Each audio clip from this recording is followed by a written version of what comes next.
The Nazis were spreading like a wildfire. The dangers of war increased rapidly as cities were bombed and taken over. This was a cause of extreme concern for many countries, including the United Kingdom. After much careful consideration, they decided to evacuate the citizens from the biggest cities and transport them to more rural areas in case England was bombed. On September 1st, 1939, Germany invaded Poland, and the first wave of Operation Pied Piper was initiated. In the first 4 days alone, somewhere between 1.5 million and 3 million women, children, and men unfit for army duty were evacuated from cities like London, and after the first 2 days, the UK declared war on Germany. It was all quite frightening to the citizens, who really didn't expect something happening on this large a scale.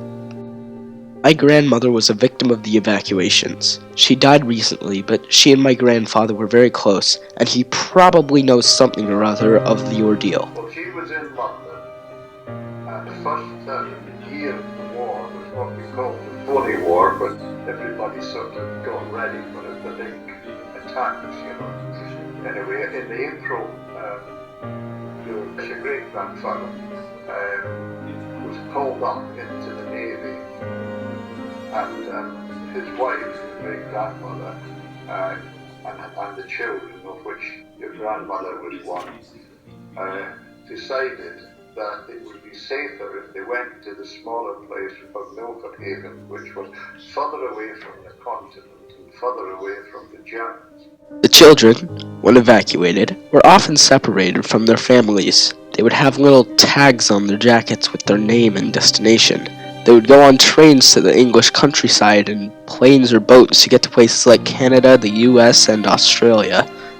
When they got there, the kids were more often than not in the wrong place. These children were often just lined up for local families to pick. Siblings would hold on to each other the entire way and would not be separated if it cost them their lives. Once evacuated, the people would often take on new lives. They would get jobs and make a living in their supposedly temporary homes.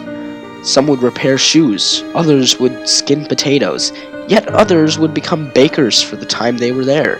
Some, however, very much missed home and would go back before the war ended. It is quite possible that some of those people died in the bombings that were now happening very regularly in London and other big cities. It is not 100% certain what the people would do once the war was over. Some would go back to their old homes, while those who enjoyed their new lives would stay at their relocated homes. One thing was for certain, however: these events took their toll on the people of Britain.